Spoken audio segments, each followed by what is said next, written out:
এখানে আল্লাহ পাক বলছেন মানুষের মধ্যে কিছু মানুষ আছে যারা তাদের নফসটাকে আল্লাহর সন্তুষ্টির জন্য বিক্রি করে দিয়েছে। সুবহানাল্লাহ। মানে তাদের জীবনের মূল থিমটাই হচ্ছে আল্লাহ পাকের সন্তুষ্টি অর্জন করা। কোনো কিছুকেই তারা আল্লাহর সন্তুষ্টির উপর প্রাধান্য দিবে না।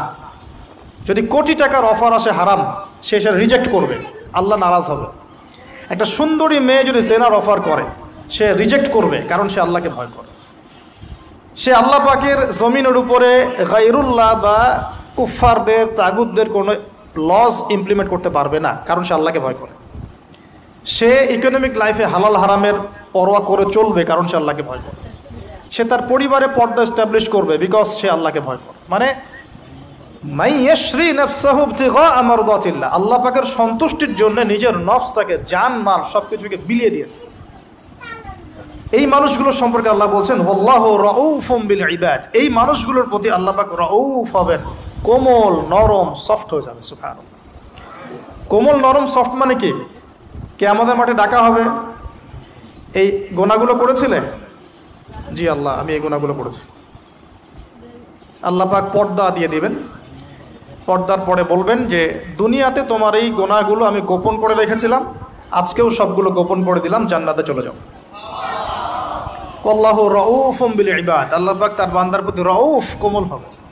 দুনিয়াতে রাউফ কেমন? যে কোনো বিপদ আপদ বালা মুসিবতে সেই ব্যক্তি হাঁটু করে আল্লাহর কাছে চাবে, আল্লাহ আমার এই সমস্যা, আল্লাহ আমার এই সমস্যা, আল্লাহ আমার এই সমস্যা।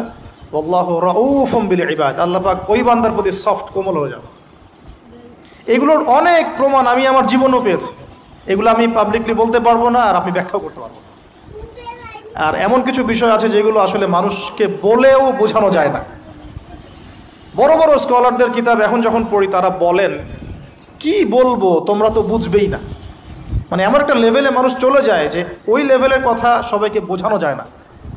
কিভাবে বলবো, কিভাবে ব্যাখ্যা করব, কোন আবেগ নিয়ে আসবো, কোন শব্দ নিয়ে আসবো, আমি আপনাকে বোঝাতে পারবো না। এরকম একটা অবস্থান থাকে। একজন সাহাবীর নাম বলি, আলী ইবনে আবি তালিব রাদিয়াল্লাহু আনহু। আপনি তার পুরো জীবনী পড়লে তাকে খুব সফট পাবেন, নিজেকে গোপনকারী পাবেন, খুব বেশি উচ্ছ্বাস প্রকাশকারী পাবলিক ফিগার। হ্যাঁ, এই যে আমরা শো অফ, নিজেকে জাহির করা, আপনি পাবেন না তাকে। এবং তিনি শেষ জীবনে কি বলেছেন জানেন? শেষ জীবনে বলেছেন যে যে জ্ঞান আমি নবী সাল্লাল্লাহু আলাইহি ওয়াসাল্লামের কাছ থেকে পেয়েছি, সেগুলোকে সুষ্ঠুভাবে বন্টন করার মতো কাউকে পেলাম না জীবনে।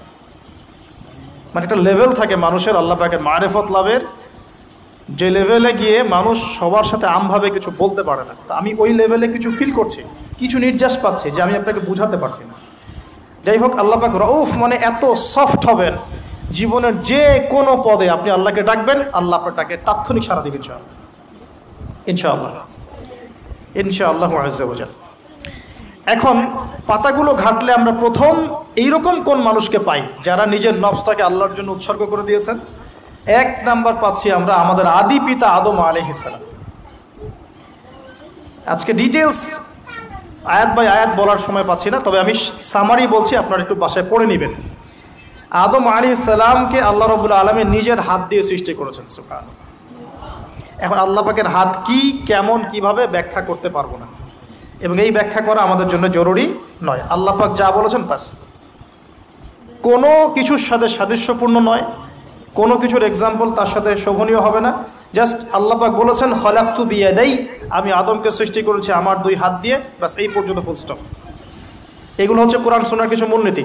আল্লাহ পাক বলেছেন আর রহমান আলাল আরশ ইস্তাওয়া, রহমান আরশের উপরে সমুন্নত।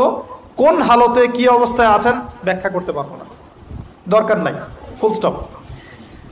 আদম আলাইহিস সালামকে সবচেয়ে বড় যে নেয়ামত আল্লাহ পাক দিয়েছেন সেটা হলো আদম আলাইহিস সালামকে আল্লাহ পাক তার পক্ষ থেকে ইলম শিক্ষা দিয়েছেন। সুবহানাল্লাহ। আল্লাহ পাক প্রথমেই তাকে সৃষ্টি করে ফেরেশতাদেরকে দিয়ে সিজদা করার নাই। আল্লাহ পাক তাকে আগে জ্ঞান শিক্ষা দিয়েছেন। সূরা বাকারা শুরুর দিকে আছে ওয়া আল্লামাল আদামা আসমাআ কুল্লাহা, আমি আদমকে যত রকম জ্ঞান আছে, আসমাআ কুল্লাহা মানে যত রকম নাম এবং জ্ঞান আছে সবই শিখিয়েছি আদম আলাইহিস সালামকে। উম্মাহ আজকে পিছিয়ে পড়েছে আদম আলাইহিস সালাম এই মহামানবের জ্ঞানতাত্ত্বিক সুন্নত না নিয়ে। আজকে আমরা লেকচার শুনতে চাই, ইউটিউব ফেসবুক থেকে দিন শিখতে চাই, আমরা জ্ঞান অর্জন করতে চাই না। আপনি একটা লেকচারে ডাকেন, আপনি 2-3 লাখ লোক পাবেন, বাংলাদেশেই তো হচ্ছে 2, 3, 4, 5 লাখ লোক, কিন্তু আপনি 5 লক্ষ লোককে 6 মাস একটা সিস্টেমেটিক সিলেবাস দিয়ে পড়াশোনা করতে বলেন, দে উইল ডিনাই। শুরু করে দেন, দেখবেন তার মধ্যে 10 জন বাকি আছে, বাকি সবাই রিজেক্ট করেছে। উম্মার সবচেয়ে বড় সমস্যা এখন, ইয়াংদেরকে স্পেশালি বলছি, জ্ঞানতাত্ত্বিক রেভলিউশনের ঘাটতি আছে। আমরা অনেক কিছু করতে চাই, অনেকে দাওয়ার কথা বলেন, জিহাদ ফি সাবিলিল্লাহর কথা বলেন, ইসলাম প্রতিষ্ঠার কথা বলেন, জ্ঞান অর্জন করতে চান না। ইলম অর্জন ছাড়া আপনি কিছুই করতে পারেন। আমরা জানি যে আদম আলাইহিস সালামকে এবং তার স্ত্রী হাওয়া আলাইহিস সালামকে জান্নাতে রাখা হয়েছে। সেখানে ওই যে ফেরেশতাদের মধ্যে লুকিয়ে থাকা জিন, যার নাম ইবলিস, সে সেজদা করে নাই। ইবলিস কিন্তু ফেরেশতা ছিল না, এটা ভুল কথা। ইবলিস কানা মিনাল জিন্নি ফাফাসাকা আন আমরি রাব্বিহ। ইবলিস ছিল জিন জাতির একজন, যে তার রবের আদেশকে লঙ্ঘন করেছিল। ইবলিস ফেরেশতা ছিল না, এটা ভুল কনসেপ্ট। এমন না সে ফেরেশতা ছিল পরে শয়তান হয়ে গেছে, না, সে কখনোই ফেরেশতা ছিল না, সে জিন জাতির একজন ছিল। বিকজ এই পৃথিবীতে মানুষের আগে জিন জাতির অবস্থান ছিল, এর পূর্বে হয়তো আরও কিছু ছিল, আমরা জানি না, আল্লাহ পাক গোপন করে দিয়েছেন, আমরা জানি না। এখন ইবলিস সেজদা করেনি কেন? বিকজ সে বলেছিল খলাকতানি মিন নার ওয়া খলাকতাহু মিন তিন, আমাকে সৃষ্টি করেছেন আপনি আগুন দিয়ে, আদমকে সৃষ্টি করেছেন মাটি দিয়ে, কেন আমি আদমকে সেজদা করব? সে আদমকে সেজদা না করে এটা প্রমাণ করতে চাচ্ছে যে আল্লাহ আপনি ভুল, আমি সঠিক। নাউজুবিল্লাহ। এটাকে বলা হয় বাতিল কিয়াস, বাতিল কিয়াস, ভুল কিয়াস। এবং শুধু তাই নয়, আল্লাহ রাব্বুল আলামিন তাকে ওয়ার্ন করার পরেও সে কিন্তু ইউটার্ন করে তওবা করে ফিরে আসে নাই, সে তার মতের উপর অটল ছিল। পক্ষান্তরে আমাদের পিতামাতা যখন ফল খেয়ে ফেলেছেন জান্নাতে, যখন পোশাক খুলে গেছে, জান্নাতের পোশাক খুলে গেছে, ফল খাওয়ার পর প্রথম যে ঘটনা ঘটেছে, গায়ের পোশাকটা খুলে গেছে। দেখেন, সর্বপ্রথম আমাদের পিতামাতাকে জান্নাতে ফেরেশতাদের সামনে ইবলিস নগ্ন করে দিয়েছে। এটা ছিল আমাদের প্রতি ইবলিসের সবচেয়ে বড় আঘাত। শুরুতে, প্রথম আঘাত, শুরুতে শিরক করাতে পারে নাই, বেদাত করাতে পারে নাই, হারাম খাওয়াতে পারেনি ইত্যাদি। শুরুতে আমাদের পিতামাতাকে সে অবাধ্যতায় লিপ্ত করে গা থেকে জান্নাতের পোশাকটা খুলে ফেলে দিয়েছে। এখান থেকে আমাদেরকে বুঝতে হবে, আজকের এই গ্লোবাল সোসাইটিতে আমরা যে নগ্নতার এই ভয়াল থাবা এবং প্রদর্শনী দেখছি, এটা ওই আসমানের ওই যে ইবলিসের যে চক্রান্ত, তার এই জমিনে বাস্তবায়ন হচ্ছে। এখন বুঝাতে পারিনি মনে হয়, আল্লাহ মাফ করো। ইবলিস আমাদের পিতামাতার গা থেকে কাপড় খুলে ফেলে দিয়েছিল। সূরা আরাফে আল্লাহ পাক এটা বলেছেন, ইয়ানজিউ আনহুমা লিবাসাহুমা লিইউরিয়াহুমা মিন সাওয়াতিহিমা। হে বনু আদম, তোমরা সতর্ক থেকো, তোমাদের পিতামাতার গা থেকে কিন্তু ইবলিস কাপড় খুলে ফেলেছিল, তোমরা পৃথিবীতে গিয়ে আবার সেই কাজ করো না। তাহলে এখন আমরা একটু বুঝতে চেষ্টা করি, ইন্টেলেকচুয়াল অডিয়েন্স সবাই আমরা, আমাদের ক্রিটিক্যাল থিঙ্কার্স দরকার। তাহলে এখন যে সোসাইটির মধ্যে নগ্নতার, বেহায়াপনার সয়লাভ চলছে, every single city and country, including Dhaka, the city of Akhiruzzaman, সেটাও তো দেখেন কোথায় আপনি মানে শালীনতা পাচ্ছেন। ইসলামিক কান্ট্রি হিসেবে আলহামদুলিল্লাহ এখানে অনেক কিছু পান, ওয়ার্ল্ডের অন্যদিকে তাকিয়ে দেখেন। তার মানে ইবলিসের ওই এজেন্টটা এখন পৃথিবীতে কিছু মানুষ বাস্তবায়ন করছে, তাদের সাথে ইবলিসের একটা যোগসূত্র আছে আদর্শিক। আল্লাহ পাক আমাদের মা বোনদেরকে বেপরদামি থেকে হেফাজত করুন এবং আমাদের চোখগুলোকে আল্লাহ পাক পবিত্র করুন। কিভাবে আপনি চোখ নামিয়ে চলবেন এই সমাজের মধ্যে, এটা এত সহজ নয়, আমরা খুব ভালো করে জানি এটা এত সহজ নয়। তো দেখুন, অনেক ভিতরে চলে যাচ্ছি। আদম আলাইহিস সালাম, হাওয়া আলাইহিস সালামকে সর্বপ্রথম নগ্ন করে দিয়েছে ইবলিস। তারা কিন্তু তওবা করে ফিরে এসেছেন।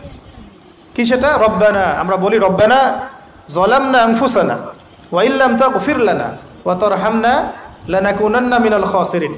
যখনই আমাদের পিতামাতা বুঝতে পারলেন যে তারা একটা ভুল করে ফেলেছেন, তখন তারা তওবা করে ইউটার্ন করলেন আল্লাহর দিকে, যেই কাজটা ইবলিস করে নাই। এই কাজটা ইবলিস না করার কারণে সে কাফের হয়ে গেছে, চিরস্থায়ী জাহান্নামী হয়ে গেছে।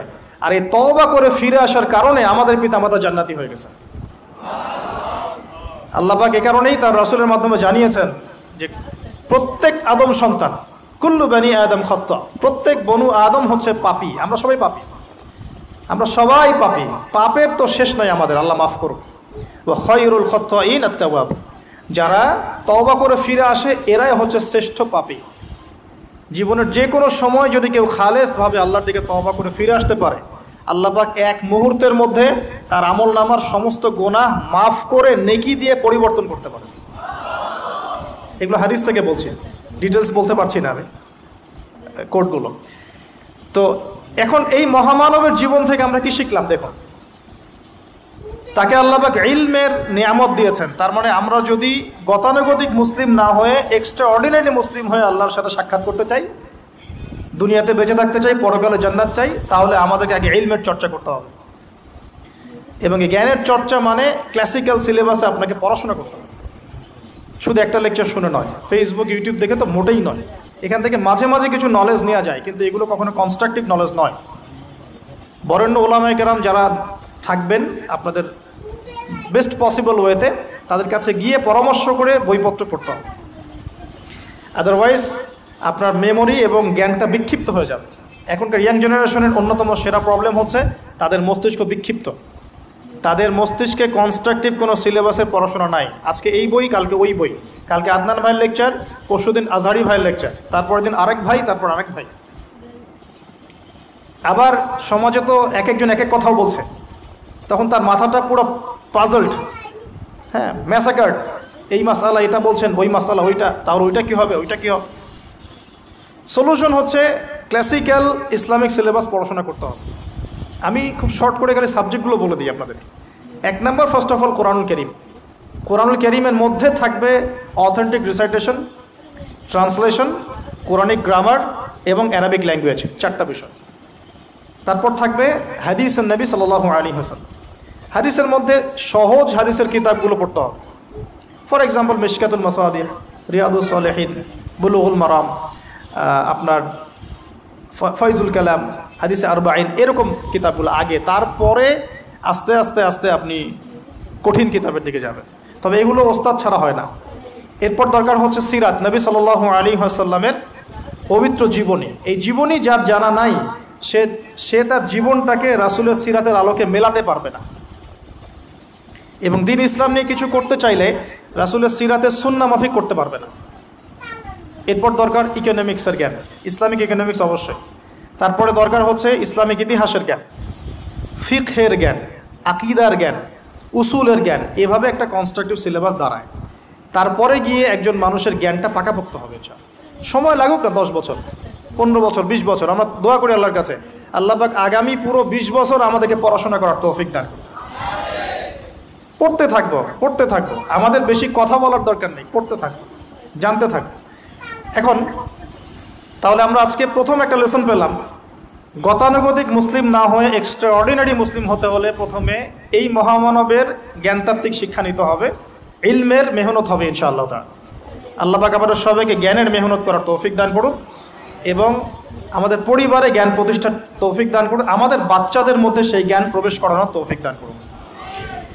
আর প্রয়োজন হচ্ছে তাওবাহ, আত-তাওবাহ। আদম আলাইহিস সালাম ভুল করেছেন, আমরাও ভুল করি, কিন্তু শয়তানের পাল্লায় পড়ে ভুল করলেই তার তাবেদারি করতে হবে না, বরং যখনই আমাদের স্মরণ হবে আমরা ইউটার্ন করবো আল্লাহর দিকে তওবা করে। দ্বিতীয় মেসেজ হচ্ছে বেশি বেশি তওবা ইস্তেগফার করবেন। দিনে কমপক্ষে 100 বার পড়তে পারি আস্তাগফিরুল্লাহাল্লাযী লা ইলাহা ইল্লা হুয়াল হাইয়ুল কাইয়্যুম ওয়া আতুবু ইলাইহি, অথবা এতটুকু অ্যাটলিস্ট আস্তাগফিরুল্লাহ ওয়া আতুবু ইলাইহি, আস্তাগফিরুল্লাহ ওয়া আতুবু ইলাইহি, ব্যাস এতটুকু। নবী সাল্লাল্লাহু আলাইহি ওয়াসাল্লাম দিনে 100 বার তওবা করতেন, কোনো হাদিস এসেছে 70 বার তওবা করতেন। এরপর একটু সামনে যাই, কোরআনের পাতা উল্টালে দেখবো আরেকজন নবীর নাম আসে, আরেকজন মহামানবের নাম, তার নাম হচ্ছে নূহ আলাইহিস সালাম। এই মানুষগুলো যাদের কথা বলছি তারা কিন্তু কেউ গতানুগতিক মুসলিম ছিলেন না, ছিলেন তারা এক্সট্রা অর্ডিনারি মুসলিম ছিলেন। আমি তাদের থেকে নলেজ নিচ্ছি। এবার আসি, কোরআনের পাতা একটু সামনে গেলে দেখবো আরেকজন নবীর নাম চলে আসে, নূহ আলাইহিস সালাম। নাম শুনেছেন? সামারি 950 বছর দিনের দাওয়াত দিয়েছেন। সুবহান। এক্সট্রা অর্ডিনারি মুসলিম হতে হলে আমাদেরকে দাওয়াতি কাজ করতে হবে, তার আগে ওই যে জ্ঞান অর্জন করতে হবে। এই দাওয়াতি কাজটা হবে মধ্যম পন্থায়, শৈথিল্যতাবাদ না, চরমপন্থা না, মধ্যমপন্থী থাকবো ইনশাআল্লাহ। এখানে অনেক সময় মধ্যমপন্থী থাকতে গিয়ে কিছু মানুষ হিকমতের দোহাই পেরে